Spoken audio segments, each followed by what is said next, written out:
नमस्कार, बहुत स्वागत है आपका खबर और सरदार में। और खबरों का रुख करेंगे। संसद का पहला टेस्ट नरेंद्र मोदी ध्वनि मत से जीत चुके हैं और राहुल गांधी एक बार फिर अपनी बाजी हार गए, क्योंकि जिस ओम बिरला के खिलाफ इंडिया गठबंधन ने के सुरेश को स्पीकर पद का प्रत्याशी बनाया था, वो बिना वोटिंग के ही हार गए और ओम बिरला एक बार फिर स्पीकर चुन लिए गए।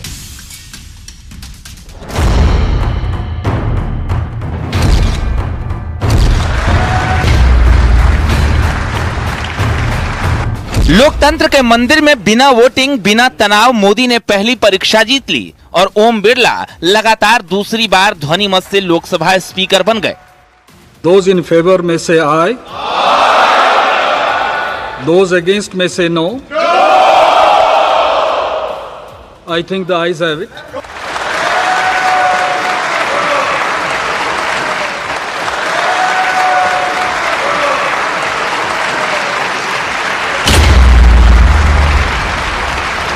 वैसे तो लोकतंत्र में चुनाव किसी भी पद के लिए हो, लेकिन लोकसभा अध्यक्ष का पद ऐसा है जिसमें आम राय को हमेशा तवज्जो दी जाती रही है। वजह यह है कि सदन के सुचारू संचालन के लिए अध्यक्ष को दोनों पक्षों का सहयोग चाहिए होता है। तभी तो जब पीएम मोदी ने ओम बिरला को लोकसभा स्पीकर बनने पर बधाई दी, तो लोकसभा में नेता विपक्ष राहुल गांधी ने स्पीकर निर्वाचित होने पर ओम बिरला को बधाई देते हुए कहा, विपक्ष सरकार के साथ सहयोग करना चाहता है। अमृत काल के इस महत्वपूर्ण कालखंड में दूसरी बार इस पद पर विराजमान होना बहुत बड़ा दायित्व आपको मिला है और आपका 5 वर्ष का अनुभव और आपके साथ हम लोगों का 5 साल का अनुभव, हम सबका विश्वास है कि आप आने वाले 5 साल हम सबका मार्गदर्शन भी करेंगे और देश की आशा अपेक्षाएं पूर्ण करने के लिए ये सदन अपना दायित्व निभाने में आपकी बहुत बड़ी भूमिका रहेगी। Confident that you will allow us to represent our voice, allow us to speak, allow us to represent the voice of the people of India. Speaker sir, the question is not how efficiently the House is run. The question is how much of India's voice is being allowed to be heard in this House. So the idea, Speaker sir, so the idea that you can run the House efficiently by silencing the voice of the opposition is a non-democratic idea. बेशक आज सदन में शांतिपूर्ण तरीके से लोकसभा अध्यक्ष का चुनाव हुआ, बिना विरोध, बिना वोटिंग के स्पीकर के नाम पर मुहर लगी, लेकिन स्पीकर के चुनाव के बाद जो संसदीय परंपरा की तस्वीर आई वो सबसे खूबसूरत है। स्पीकर के चुनाव के बाद लोकसभा में प्रधानमंत्री मोदी और नेता विपक्ष राहुल गांधी ने एक दूसरे से हाथ मिलाया और इसके बाद दोनों नेता नए स्पीकर ओम बिरला को लेकर स्पीकर के आसन तक पहुंचे और उन्हें आसन ग्रहण करवाया। 18वीं लोकसभा में राहुल गांधी नेता विपक्ष बने हैं और नेता विपक्ष के तौर पर राहुल गांधी और प्रधानमंत्री मोदी नए स्पीकर को उनके आसन तक लेकर पहुंचे। Bureau report, news 18। और संसद में आज एक खूबसूरत तस्वीर भी देखने को मिली। ओम बिरला के लोकसभा अध्यक्ष चुने जाने के बाद राहुल गांधी और प्रधानमंत्री नरेंद्र मोदी ने हाथ मिलाया। दोनों नेताओं ने नए स्पीकर को उनके आसन तक पहुंचाया भी।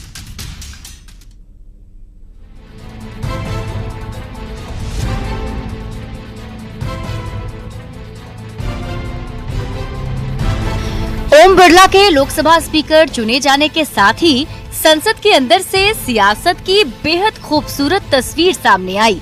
संख्या बल ज्यादा होने के चलते बगैर चुनाव के ही एनडीए उम्मीदवार ओम बिरला ध्वनि मत से लोकसभा के स्पीकर चुन लिए गए। Shri Om Birla is declared elected as the speaker of this house. इसके बाद जो तस्वीर लोकसभा से आई वो लोकतंत्र की स्वस्थ तस्वीर जरूर कही जा सकती है। प्रोटेम स्पीकर भर्तृहरि महताब ने जैसे ही ओम बिरला के स्पीकर चुने जाने की घोषणा की, प्रधानमंत्री नरेंद्र मोदी अपनी सीट से उठकर ओम बिरला की तरफ बढ़े। कुछ ही पल में विपक्ष के नेता राहुल गांधी भी वहां पहुंचे।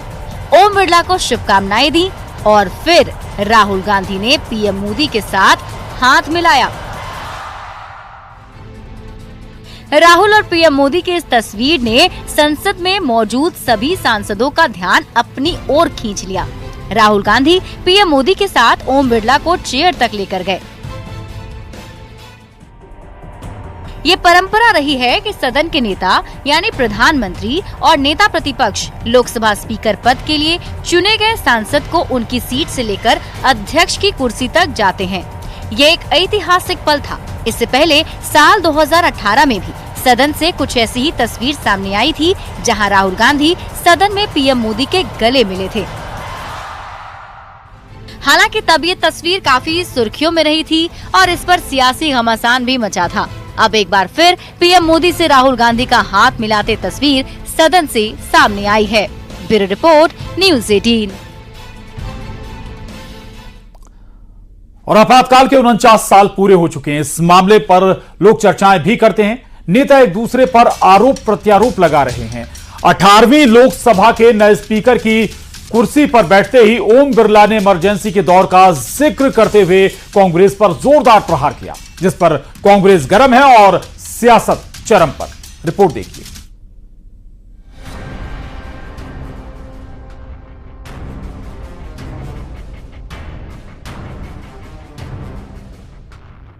लोकसभा के स्पीकर बनते ही ओम बिरला ने इमरजेंसी के दौर को याद करते हुए कड़ी निंदा की। इमरजेंसी को लोकतंत्र के इतिहास का काला अध्याय बताया। स्पीकर ने निंदा प्रस्ताव भी लाया। यही नहीं, सदन में आपातकाल के विरोध में 2 मिनट का मौन भी सांसदों से रखवाया। इमरजेंसी ने भारत के कितने नागरिकों का जीवन तबाह कर दिया था। स्मृति में हम सब 2 मिनट का मौन रखते हैं।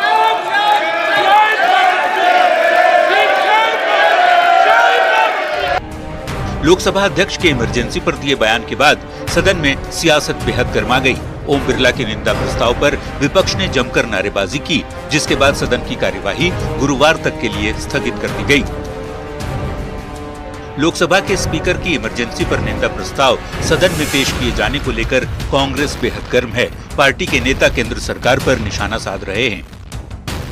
नहीं, देखिए, आज पहला दिन था उनका और इस तरह के इश्यूज पे उनको कायदे से नहीं बोलना चाहिए था। जब ध्वनि मत से वो बने थे, इसका मतलब सारे लोग का विश्वास था उनमें, और पहले दिन से ही पार्टीशन एटीट्यूड करके कांग्रेस को और विपक्ष को टारगेट करना, ये कहीं से भी उचित नहीं है। उनको संसद की मर्यादा और गरिमा बनाए रखना। आपातकाल को याद कर आज भी लोग सिहर उठते हैं। 25 जून 1975 को तत्कालीन इंदिरा गांधी की सरकार ने देश पर वो काला कानून थोपा था जिसने लोगों की स्वतंत्रता छीन ली थी। 21 महीने तक देश बेहद कठोर कानून की वजह से सिसकता रहा। ऐसे में इमरजेंसी का नाम आते ही कांग्रेस को क्यों गुस्सा आता है, ये बड़ा सवाल है। Bureau report, news 18। और एमपी और छत्तीसगढ़ में भी आपातकाल को याद किया गया। एमपी में सीएम मोहन यादव ने स्कूल में आपातकाल का चैप्टर पढ़ाने का ऐलान किया है, तो छत्तीसगढ़ में सीएम विष्णुदेव साय ने मीसा बंदियों को 5 साल का पेंशन देने की बात कही। इस दौरान उन्होंने कांग्रेस पर भी जमकर निशाना साधा।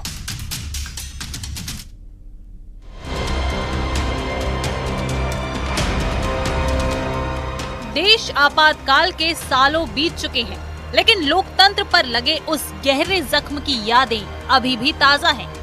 बीजेपी इसे काला दिन कहती है। एमपी और छत्तीसगढ़ में इस मौके पर कार्यक्रम भी आयोजित किए गए। मीसा बंदियों का सम्मान किया गया। भोपाल में आयोजित मीसा बंदी सम्मेलन में सीएम डॉक्टर मोहन यादव ने बड़ा ऐलान भी किया। उन्होंने कहा कि अब 1975 में लगे आपातकाल के संघर्ष को स्कूलों में भी पढ़ाया जाएगा। आपातकाल का संघर्ष पाठ्यक्रम में शामिल किया जाएगा। मीसाबंदी सम्मेलन में प्रदेश भर के 750 मीसाबंदी और उनके परिजन मौजूद रहे। सीएम डॉक्टर मोहन यादव ने फूल बरसाकर उनका स्वागत किया। कार्यक्रम के दौरान मीसाबंदियों ने आपातकाल और जेल जाने के संस्मरण सुनाए। के लोकतंत्र सेनानियों को सर्किट हाउस विश्राम गृह में 50% की छूट और 3 दिन तक ठहरने की छूट दो, बिल्कुल हो जाएगी, कोई मना नहीं, इसमें क्या दिक्कत है। इधर रायपुर में भी सीएम आवास में आपातकाल स्मृति दिवस का आयोजन किया गया, जिसमें लोकतंत्र सेनानियों का सम्मान किया गया। इस दौरान सीएम विष्णुदेव साय ने कहा कि पिछली कांग्रेस सरकार ने मीसाबंदियों की सम्मान निधि को 5 साल वर्ष रोक कर रखा था। बीजेपी सरकार ने सेनानियों या उनके परिजनों को पूरे 5 सालों की राशि देने का काम शुरू कर दिया है। जो पिछले 5 वर्षों में उनका जो सम्मान राशि रोक दिया गया था, वो फिर से चालू किया जाए, तो उसको हम लोगों ने चालू किया। हमारी भारतीय जनता पार्टी की सरकार ने चालू किया, और ये कोई बड़ी राशि नहीं है, लेकिन एक सम्मान है। सीएम विष्णुदेव साय ने आपातकाल को लेकर कांग्रेस पर जमकर निशाना साधा। सीएम ने कहा कि आपातकाल के दौरान लोकतंत्र को बचाने की लड़ाई में इंदिरा गांधी की सरकार ने बर्बर यातनाएं दी। इस देश में आपातकाल थोपा गया था।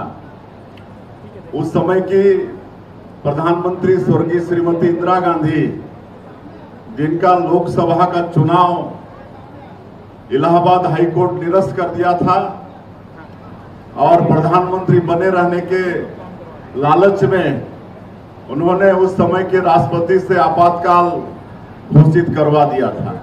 और वो आपातकाल को सोचकर ही मन सिहर जाता है। हम लोग तो बच्चे थे, लेकिन वो परिवार कैसे कष्ट में रहा, हम सब लोगों को मालूम है। जब जब आपातकाल का जिक्र आता है, बीजेपी देश को ये बताना नहीं भूलती कि कांग्रेस की सरकार में कैसे लोकतंत्र पर चोट किया गया। संसद से लेकर सीएम आवास तक इस बार भी बीजेपी आपातकाल को लेकर कांग्रेस पर हमलावर है। Bureau report, news 18। और दिल्ली की सबसे चर्चित शराब नीति घोटाले में दिल्ली के सीएम पर जांच एजेंसियों का दोहरा झटका लगा। ईडी की जांच की जद में आए अरविंद केजरीवाल पहले से ही जेल में है, और अब इस मामले में सीबीआई की एंट्री भी हो गई है।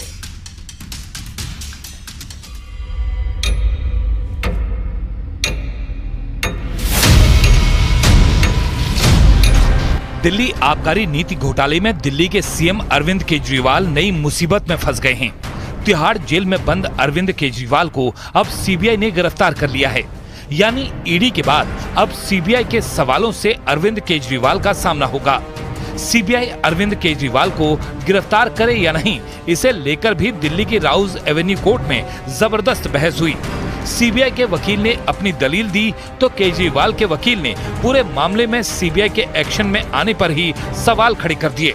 और केजरीवाल के वकील ने कोर्ट में दावा किया कि जिस तरह से सीबीआई ने गिरफ्तारी की है, वो चिंता का विषय और संविधान के अनुच्छेद 21 के खिलाफ है।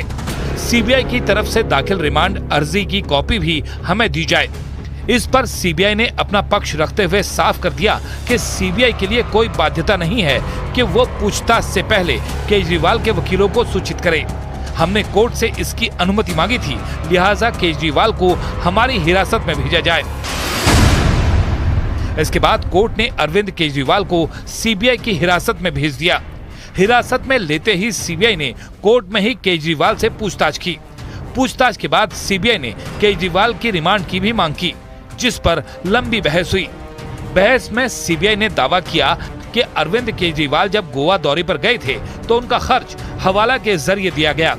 सीबीआई ने यह भी कहा कि केजरीवाल ने सारा दोष मनीष सिसोदिया पर डाला। केजरीवाल ने शराब नीति से खुद को अनजान बताया।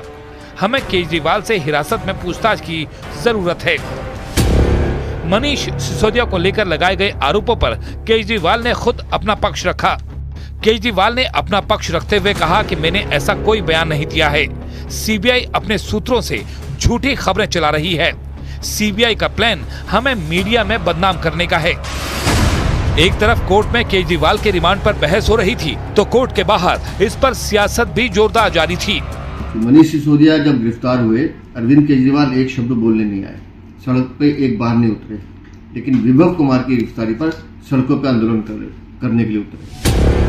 फिलहाल जो कड़ियां लगातार जुड़ रही हैं, उसका नुकसान केजरीवाल को ही हो रहा है। यही वजह है कि आम आदमी पार्टी जल्द से जल्द इस मामले में कोई ठोस रास्ता तलाशना चाहती है।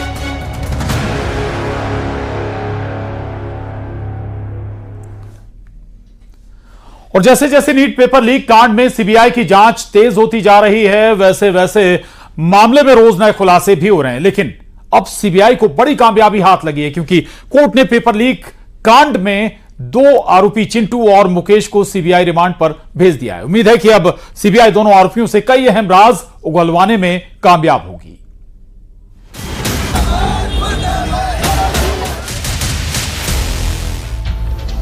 नीट पेपर लीक मामले में देश भर में हंगामा हो रहा है। दोबारा परीक्षा कराने को लेकर प्रदर्शन किए जा रहे हैं और इसी बीच सीबीआई को कोर्ट से बड़ी राहत मिली है। कोर्ट ने 2 आरोपी चिंटू और मुकेश को की सीबीआई रिमांड पर भेज दिया है। चिंटू और मुकेश ये 2 वही आरोपी हैं जिन पर बच्चों को पेपर लीक कराने और उन्हें प्रश्न पत्र रटवाने का आरोप है। अब रिमांड के दौरान सीबीआई इन दोनों आरोपियों से पूछेगी कि कुल कितने बच्चों को प्रश्न पत्र और उत्तर रटवाए गए थे, कहां से और कब, किस तरह से प्रश्न पत्र उन्हें मिला और कितनी जगह पर प्रश्न पत्र और उत्तर भेजे गए। इसके अलावा भी कई सवाल हैं जिनका जवाब ढूंढना सीबीआई की पूछताछ का हिस्सा होगा। इधर हजारीबाग में जांच एजेंसी के 3 अफसरों ने ओएसिस स्कूल के प्रिंसिपल एहसान उल हक से कई घंटों पूछताछ की है। सीबीआई की टीम सबसे पहले प्रिंसिपल के घर गई, वहां उनसे पूछताछ की और बाद में प्रिंसिपल को ओएसिस स्कूल ले गई और मामले से जुड़े सबूत इकट्ठा करने की कोशिश की।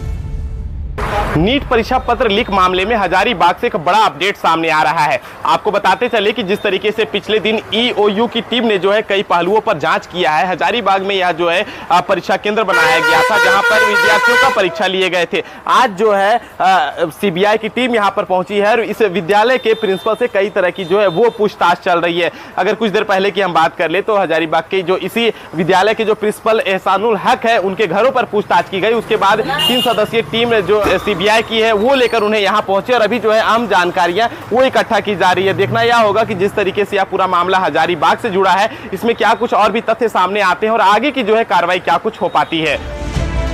उम्मीद है कि पेपर लीक कांड का मुख्य आरोपी पकड़ा जाएगा और पूरे रॉकेट का भंडाफोड़ होगा। Bureau report, news 18।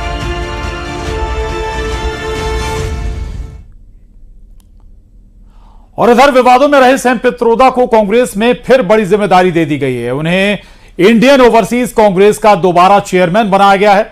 लोकसभा चुनाव में विवादित बयान की वजह से उन्हें पद से हटा दिया गया था। खड़गे ने पित्रोदा को ओवरसीज कांग्रेस की फिर कमान सौंप दी है।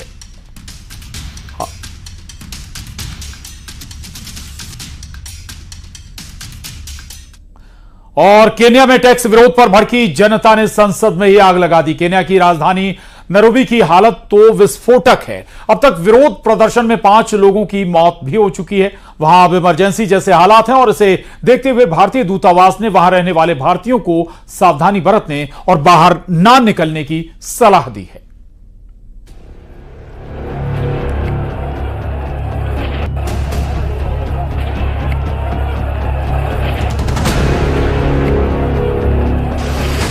टैक्स बिल पर धधक उठा केन्या।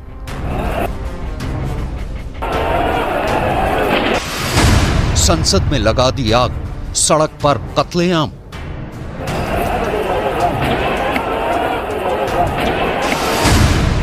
सरकार के खिलाफ विद्रोह, सड़क पर संग्राम।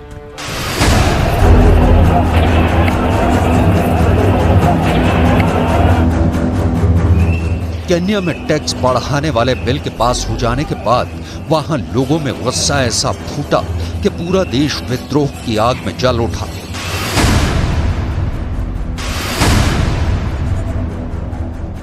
सरकार के खिलाफ प्रदर्शन करते हुए लोग संसद की तरफ बढ़े और उसके बाद कुछ ऐसा हुआ जो आज तक केन्या के इतिहास में नहीं हुआ था। प्रदर्शनकारियों के संसद में धावा बोलते ही सभी सांसद जान बचाने के लिए वहां से भाग खड़े हुए और इसके बाद लोगों की भीड़ ने संसद के एक हिस्से में आग लगा दी।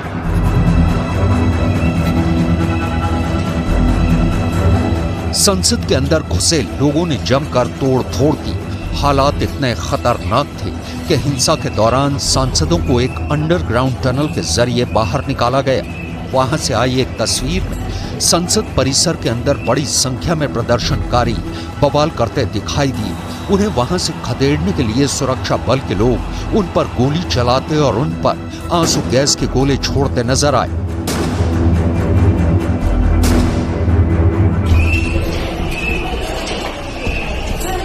राजधानी नायरोबी से आई एक तस्वीर में संसद की सुरक्षा कर रहे कुछ जवान हथियारों के साथ पोजीशन लेते दिखाई दिए ताकि वो प्रदर्शन कर रहे लोगों को किसी भी सूरत में आगे बढ़ने से रोक सके। लेकिन हालात तब ज्यादा खराब हो गए जब सड़क पर लगाए गए बैरिकेड को तोड़ते हुए सैकड़ों की संख्या में प्रदर्शनकारी संसद परिसर में घुस गए। इसके बाद तो संसद की सुरक्षा में तैनात सुरक्षा बल के जवानों ने उन पर दनादन गोलियां दागनी शुरू कर दी।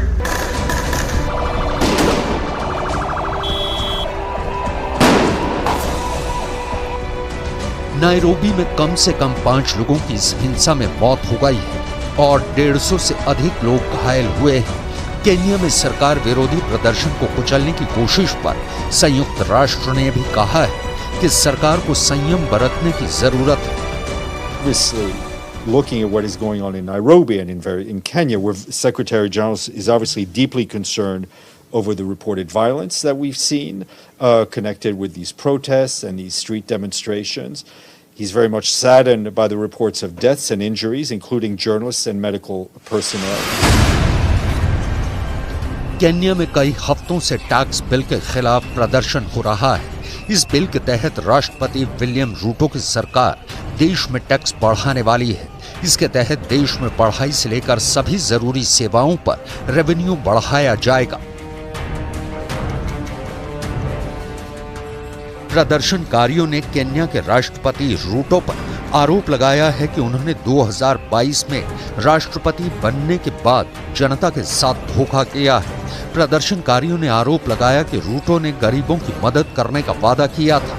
प्रदर्शन को देखते हुए राष्ट्रपति रूटो ने देश में सेना को तैनात करने की घोषणा की है और अब देश में इमरजेंसी जैसे हालात बने हुए हैं।